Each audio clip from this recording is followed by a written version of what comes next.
ah dimbale leen ma nag. waaw yéen kaay leen dimbale ma kanam gi dafa am kanam gu may jox balaa may juum te du moom ndax man léegi lu may wax na daf maa war a leer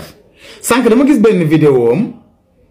mu naan 8 ans de mariage xaw ma violation conjugale dégg xaw ma nag dañ ko dóor wala dóoruñu ko mais dama dégg muy lamenté wu quand même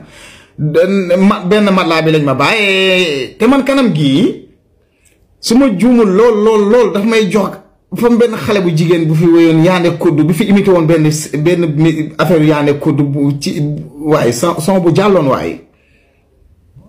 jamono boobu ñun ñëpp ñu doon ko di seetaan ci TikTok bi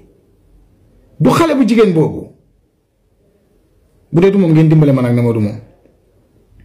ay waaye bu dee jëkkër kooku la jëkkëram laal contacté ma rek wax ma sa turu jëkkër jox ma sa photo jëkkër avocat bi man maa koy gérer bu boobaa ndax yow yaakaar naa ne yow ci ñun nga bokk su ma juumul ah dimbale leen ma nag